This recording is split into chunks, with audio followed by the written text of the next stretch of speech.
Sa tulong ng makabagong mga radar na nagbabantay sa kalangitan nito at malalaking imbakan ng mga napakatumpak at napakabilis na mga misil na handang sumalubong sa anumang banta ng kaaway na magtatangkang pumasok sa himpapawid nito, inakala ng Rusya na sila ay ligtas. Nagkamali sila. Matapos sa mga taon ng matindi at masinsing pagsisikap, winasak ng Ukraine ang kabuuang sistema ng depensa sa himpapawid ng Kremlin. Ang mga pag-atake ay nagbukas ng daanan para makalusot ang mga drone at misil at tinanggal ang panangga ng mga ari-arian at infrastruktura ng Rusya. Ang dating maigpit na binabantayang lugar ay ngayon mahina at lantad, kung saan pinapasabog at sinusunog ng Ukraine ang mga lokasyon sa bansa.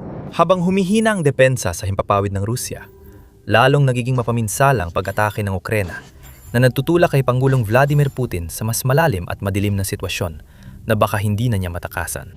Matagal bago narating ang yuktong ito. Nagsimulang asintahin ng Ukraine ang depensa sa himpapawid ng Rusya noon pang 2022 sa unang taon ng digmaan. Nahihirapan silang magplano at magsagawa ng ganitong pag-atake ng madalas dahil abala sila sa pagtatanggol ng teritoryo at pagpigil sa agresyon ng Rusya. Ngunit, habang lumilipas ang mga taon, unti-unting humupa ang matinding labanan nung simula ng digmaan at nakabangon ang Ukraine. Umangat ang lokal na industriya ng depensa nito, kung saan ang mga kumpanya ay nagdisenyo at nagdevelop ng mas malawak at mas mapaminsalang hanay ng mga drone at misil. Umangat din ang estratehiya ng Kiev. Laging nakakahanap ng paraan ng mga kumander para malusutan at gulatin ang kalaban. At kaya, habang lumilipas ang mga taon, unti-unti, ngunit, tiyak na nagsimulang lumabas ang mga ulat ng paraming pag-atake sa mga asset ng depensang panghimpapawid ng Rusya, tulad ng mga sistema ng radar at mga plataporma ng paglulunsad ng misil, na minsan ay nagkakahalaga ng milyon-milyon o kahit bilyon-bilyong dolyar. Sa una, malaki ang epekto ng mga pag-atake, pero hindi ito ganun kahalaga sa pangmatagalan dahil marami namang reserbang depensang panghimpapawid ang Rusya at madali nilang mapapalitan ang mga nasira. Habang lumilipas ang panahon at dumarami ang pagkalugi, nauubos ang supply ng Rusya at humarap sa mas mahihirap na problema ang mga kumander, kabilang ang mas maraming butas at puwang sa depensa sa kanilang malawak na teritoryo. Samantala, patuloy na pinatindi ng Ukraine ang kanilang mga pag-atake na mas tumarami bawat taon. Halimbawa, naging record ang 2025 para sa Ukraine sa pagsira ng depensa sa himpapawid ng Rusya. Sa tulong ng mga long-range drone, nakapagdulot ang sandatang lakas ng Ukraine ng halos 4 na bilyong dolyar na pinsala sa ari-arian ng kalaban. Sinira nila ang mga gaya ng logistic hubs, radar arrays at mga anti-aircraft battery. Hindi lang sa mga lugar sa harapan at mga sinakop na teritoryo, kundi pati na rin sa mga rehiyon na malalim sa loob ng Rusya, daan-daang milya ang layo mula sa aktibong combat zone. Sa isang pahayag na inilabas noong unang bahagi ng 2026 inilahad ng Serbisyong Pansiguridad ng Ukraine, ang epekto ng mga pag-ataking ito na nagsasabing, ang mga operasyong ito ay nagkaroon ng sistematikong epekto. Binuksan nila ang mga koridor sa maraming patong-patong na air defense system ng Russia, kaya ligtas na nakapasok ang mga long-range drone ng Ukraine at tinamaan ang mga base militar, imbakan ng bala, paliparan at mahahalagang targets. Pagkatapos ng 2025, patuloy na nagpursige ang Ukraine at mas pinakinabangan pa ang kanilang kalamangan. Noong unang bahagi ng 2026, naglunsad ito ng 12-12 ng panibago at mapanirang pag-atake laban sa air defenses ng Russia, mas pinahina ang depensa ng bansa at pinasinungalingan ang pahayag ng Kremlin tungkol sa mga tinatawag nilang nangunguna sa mundo na mga defensive system. Noong Enero, halimbawa, isang 9S-32M1 radar na bahagi ng S-300V air defense system ng Russia ang tuluyang nawasak. Noong Enero, tinarget ng puwersang Ukranyano ang Kapustin Yar State's Central Inter-Service Missile Test Range sa rehiyon ng Astrakhan sa Russia, kung saan napinsala ang pasilidad para sa pagbuo, pag-ayos at pagsubok ng ballistic missile. Noong Marso, mas ipinagdiwang ng Ukraine ang tagumpay laban sa Russian S-400 Triumph mobile launcher at Buk M3 air defense system. Ilan lang ito sa mga halimbawa at ayon sa tala, mahigit 40 kumpirmadong pag-atake na ang ginawa ng Ukraine sa unang quarter ng 2026. Kasama rito ang 25 na pag-atake sa mga radar system at 19 pa sa mga launch platform. Narito ang buong listahan ng mga launch platform na tinarget at pinabagsak ng Ukraine noon, ayon sa analista ng open source intelligence na si Clement Molin. 6 na Buk system, kabilang ang mga launcher at mga transporter loader vehicle mula sa Buk M1, M2 at M3 na mga variant. 5 Tor system, kabilang ang Tor M1, M2 variants, at ang bihirang Arctic Tor M2DT na dinisenyo para sa napakalamig na temperatura at Arctic na kondisyon. 5 short-range cannon at missile panzer system, kabilang ang parehong S-1 at SII na mga variant. Isa sa mga sistemang ito ay nasira ng mabigat na Ukrainian FP2 drone na may 200 at 20 pound 100 kilogram warhead. At mahalaga ring tandaan na isa sa mga panzer na winasak ng Ukraine ay isang natatanging modelo na hindi pa kailanman nakita sa labanan at nakakabit sa isang Belarusian MZKT 7930 chassis. 2 OSA system din ang nawasak. Mahigit $10, 10 milyon bawat isang halaga. Pero winasak lang sila ng ilan sa pinakamurang drone ng Ukraine, na patunay kung gaano ka-epektibo sa gastos ang mga drone ng Kiev. Bukod sa lahat ng nabanggit na target, nagawa rin ng Ukraine na sirain ng hindi bababa sa isa sa mga 300 system ng Russia, ilang sapat na raan launcher mga coastal system gaya ng Bastian missile launcher, at iba pang short-range na Russian system tulad ng Tunguska at Strela 10. Mag-isa, maaring maliit lamang ang halaga ng bawat sistema. Hindi masyadong nababahala ang mga komandante ng Russia kung mawalan sila ng ilang launch platform. Ngunit kapag 12-12 nang ang tinatarget at winawasak ng ganito kadalas, nagiging seryosong problema ito na hindi pwedeng baliwalain ng Kremlin, ayon sa eksperto sa air defense na si Thomas Nagy. Kapag nakapag-ipon ka ng sapat na dami ng mga tactical na tagumpay, nagiging napakahalaga na ito sa antas ng operasyon. Para lang yan sa mga launch platform. Simulin at iba pang mga open source intelligence analyst ay nakahanap din ng ebidensya na sumusuporta sa pagkasira ng 25 iba't ibang radar system sa mga unang buwan ng 2026 kabilang ang 92N6A at 92N6E tracking radars na nagsisilbing mga mata ng sapat na raan air defense system. Bihirang 9S15, Imbir at 9S32 M1 radars na parehong ginagamit sa S300V system ay nawasak na rin.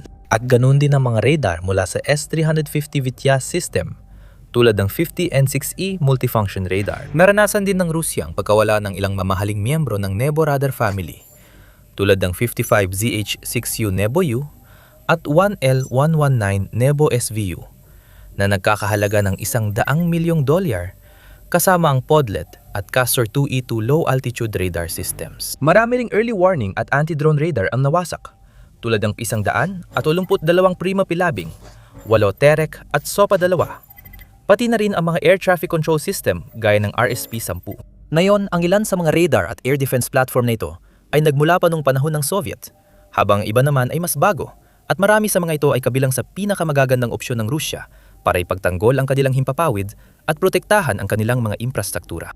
Sistematiko silang binubura sa mapa at tila kakaunti lang ang magagawa ng Rusya rito. Sa kabila ng lahat ng propaganda ng Kremlin at mga pagyayabang tungkol sa mga sistema tulad ng sapat na raan at Buk M3, mukhang wala sa mga platform na ito ang maasahan o matibay para mapaglabanan ang mga drone attack ng Ukraine. Habang mas maraming natatanggal ng Ukraine, lalong lumalaki ang kanilang kalamangan. Inihalin tulad ito ni Nag sa Swiss cheese effect. Matibay ang keso, pero may mga butas sa loob. Ganyan ang Russian air defense system na yon. Siyempre, gusto ng mga Ukrainian na lumaki pa ang mga butas na yon. Para ipaliwanag ito, kapag naalis ng Ukraine ang ilang sistema, tulad ng Tor M2 halimbawa, nagkakaroon ng pisikal na puwang sa air defense network ng Russia na may diameter na mula 30 hanggang 60 milya o 50 hanggang 100 kilometro. Malaking bahagi ng lupa ang biglang naiwan na walang bantay. Kaya daan-daang medium at long-range na Ukrainian strike drone ang nakalusot at nakapasok sa airspace ng kalaban. Halos walang panganib na matukoy o mapabagsak. Muli, hindi malaking issue ang iilang puwang, basta matibay ang air defense network. Pero ayon sa estadistika, hindi lang 1 o 2 puwang ito. Buwan-buwan, 12-12 ng butas ang ginagawa ng Ukraine sa Russian network. Kung mapanatili o mapabilis pa ito, magiging mas matindi ang epekto ayon kay Nag. Kung kayang sirain ng mga Ukrainian ang 40 sistema kada buwan, napakalaki nun. Wala talagang magagawa ang mga Ruso dahil aabot yon sa 500 bawat taon na hindi kakayanin ng kahit anong bansa. Hirap na ang Russia, kaya napipilitan silang gumamit ng desperadong paraan para takpan ng butas sa depensa. Pero mabilis ang paalala lang. Kung ganitong uri ng kaalaman ang gusto mong mas marami pa, siguraduhin nakasubscribe ka sa The Military Show. Ganito namin ipinapaliwanag linggo-linggo. Noong mas maagang bahagi ng digmaan, kung mawalan ng air defense system ang Russia, hindi ito malaking problema dahil marami pa silang reserbang pwedeng ipalit sa mga nasira. Ngayon, ibang-iba na ang sitwasyon. Dahil sa kakaunting kagamitan, hindi na kayang depensahan ng Kremlin lahat ng gusto nitong lugar. Kaya inuuna na lang ang pinakamahalaga at isinasakripisyo ang iba kapag nirilipat ang depensa. Dumarnas ng presyon ng bansa dahil sa mga pag-atake ng Ukraine. May ulat na inalis ng Russia ang ilang Kasta-22 low-altitude radar system mula sa hangganan ng Finland, isang NATO na bansa, para punan ang kakulangan malapit sa frontline ng Ukraine. Inamin ng mga opisyal ng Russia na hindi na sapat ang depensa sa Himpapawid para maprotektahan ang buong bansa. Ayon kay Deputy Andrei Gurylyov ng State Duma, hindi kaya magpanatili ng tuloy-tuloy na panangga ng Russia.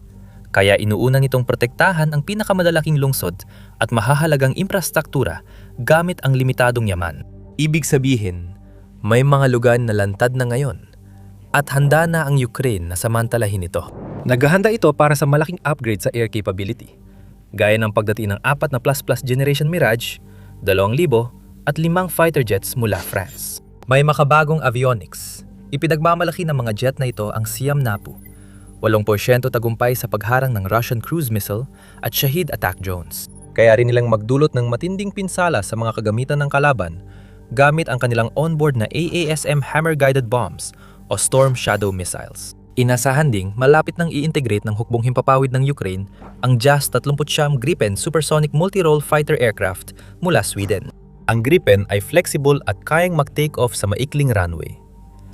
Maaari rin itong ma-refuel at ma-rearm sa 15 minuto, kaya mabilis itong gumabalik sa operasyon at kayang magsunod-sunod ng misyon na may minimal downtime. Pagdating sa offensive capabilities, kayang magdala ng Gripen ng Meteor missiles na may maximum range na hanggang 100 at 25 milya o 200 kilometro. Makakatulong ito sa pagtulak sa mga eroplano ng Russia palayo sa mga frontline at sa pagbubukas ng mas marami pang daanan para sa mga susunod na deep strike ng Ukraine. Mas maraming pinsala sa air defenses ng Russia ngayon. Mas epektibo ang ganitong eroplano sa hinaharap. Pero hindi naghihintay ang Ukraine. Gamit niya ang mga sandata sa arsenal niya para samantalahin ang kahinaan sa network ng air defense ng kalaban at magdulot ng matinding pinsala. Sa buong unang quarter ng 2026, may mga kumpirmadong ulat ng malalakas na pag-atake sa maraming pabrika ng militar ng Russia, mga base, at mga imbakan ng bala. Noong Enero, tinarget ng Ukraine ang isa sa pinakamalaking imbakan ng bala ng Russia sa rehiyon ng Kostroma, mahigit 500 at 50 milya o 900 kilometro mula sa hangganan ng Ukraine. Malapit sa bayan ng Nea, tinarget ng mga drone ng Ukraine ang ikaisandaang Grau Arsenal at makikita sa satellite images ang maraming sunog at bakas ng pagsabog sa sumunod na mga oras at araw. Ang pasilidad na ito ay may kapasidad na mag-imbak ng hanggang 100 at 50,000 tonelada ng bala at malamang na libu-libong tonelada ang nawasak sa pag-atake. Noong Pebrero, muling umatake ang Ukraine at tinarget ang planta ng Vodkinsk. Gamit ang malinaw na flight corridor na 800 milya o 1,300 kilometro, papasok sa Russia, tinamaan ng mga long-range Flamingo missile ng Ukraine ang pabrika ng ballistic missile na gumagawa ng pinakamabilis at pinakamakapangyarihang sandata ng Kremlin, kabilang ang hypersonic Oreshnik at RSM-5, 46 Bulava submarine launch missiles. Noong Marso, muling naranasan ng Russia ang buong lakas ng Ukraine. Ngayon, target ang Kremniel Microelectronics Plant sa rehiyon ng Bryansk sa Russia.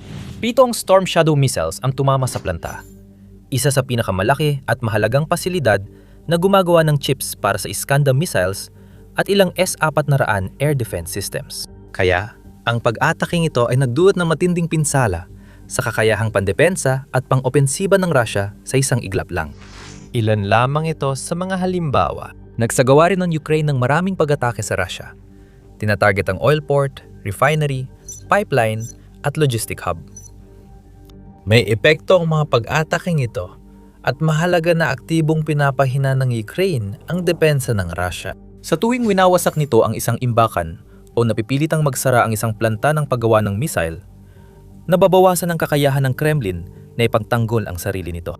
Ang pagkasira ng mga radar at launch platform ay nagbubukas ng mas maraming daanan para sa mga drone, Flamingo missile at iba pang sandatang panghimpapawid na nagdudulot ng pagkawasak at natutulak sa Russia sa sulok na walang labasan. Kasabay nito, maliring sabing lubusang nawasak ang depensa sa himpapawid ng Russia. Ang Russia ang pinakamalaking bansa sa mundo at may isa sa pinakamalalaking militar. Isang bansa ang sumali sa digmaan na may libu-libong tangke, 10,000 armored vehicles at maraming radar at depensa sa himpapawid. Hindi pa nawawala ang mga depensa. Kinumpirma ito ng ulat mula sa Royal United Services Institute o RUSI. Ang monolitikong estruktura ng Rusya at malaking bilang ng mga nakapailalim na entidad nito ang dahilan kung bakit makapal at sopistikado pa rin ang air at missile defense network nila. May mga pabrika na patuloy gumagawa ng bagong sistema at bala. Sa kabila ng tagumpay ng Ukraine, minsan napapabagsak ng sistema ng Rusya ang mga drone at missile ng kalaban bago ito makapinsala sa target. Ngunit umaangkop din doon ang Ukraine. Halimbawa, na iyon ay karaniwan ng isinasagawa ng Ukraine ang kanilang mga pag-atake sa pamamagitan ng pagpapakawala muna ng mga grupo ng drone na layuning punuin ang depensa sa himpapawid ng kalaban at guluhin ang kanilang mga radar. Sumunod ang cruise missile mula sa likod.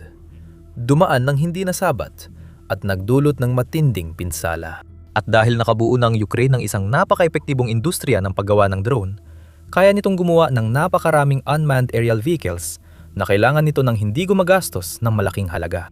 Bukod dito, kahit may lakas pa ang network ng depensa sa himpapawid ng Russia, kitang-kitang humihina ito, hindi lang dahil sa pag-atake ng Ukraine, kundi pati na rin sa mga parusa. Ayon sa ulat ng RUSI, umaasa sila sa western parts, tulad ng printed circuit boards, mula sa Rogers Corporation, isang kumpanyang Amerikano, para sa paggawa ng mahalagang kagamitan sa air defense, gaya ng scanned array radars ng mga sistemang S-500. Ginagamit ng mga Russian engineer ang Western design programs, gaya ng Altium Designer at ANSYS, sa paggawa at simulation ng defensive systems. Ang mga parusa ng kanluran sa Russia ay nagpapahirap sa Moscow makakuha ng mga bahagi at access sa software. Habang lumilipas ang panahon, lalo itong mahirapan at maaring umabot sa puntong ang mga kumpanyang pandepensa ng Russia ay hindi na talaga makakakilos tulad ng dati. Babagsak ang produksyon at mas kaunti ang mga missile, radar at defense platform na magagawa sa kanilang mga linya ng produksyon. Handang-handa at sabik ang Ukraine na patuloy samantalahin ang kalamangan nila. Hindi binibigyan ng pahinga ang mga Ruso at lagi nilang itinataas ang pusta. Kung mapanatili ng Ukraine ang kasalukuyang bilis o madagdagan pa ang dalas ng mga pag-atake nito sa mga depensang panghimpapawid ng kalaban, walang paraan para makasabay ang Russia. Sa pangmatagalan, ibig sabihin nito ay magagawa ng Ukraine na patuloy na dalhin ng digmaan sa mismong teritoryo ng Russia, kung saan ang mga defense contractor ng bansa ang pinakamatinding maapektuhan. Ramdam din ng mga karaniwang Ruso ang tensyon habang lumilipad ang mga drone at missile sa itaas, na unti-unting sumisira sa mga pasilidad militar at infrastruktura ng langis. Dahil sa kulang na depensa para sa pinakamahalagang ari-arian at bakasyon, mapipilitang pumili ang mga commander ng Kremlin kung alin ang puprotektahan at alin ang pababayaan. Panurin ang video na ito para malaman kung paano winasak ng mga kamakailang pag-atake ng Ukraine ang industriya ng langis ng Russia at nabaliwala ang mga dekada ng pagsisikap ni Putin sa loob lang ng isang linggo. Pwede mong panuorin ang video na ito para makita ang realidad ng buhay sundalong Ruso. Tinutukoy dito kung paano madalas pahirapan o ipadala ng mga commander ng Kremlin ang kanilang tropa sa halos tiyak na kamatayan ng kulang sa training, gamit o armor. Siguraduhin mo mag-subscribe sa The Military Show para sa mas marami pang ganitong video.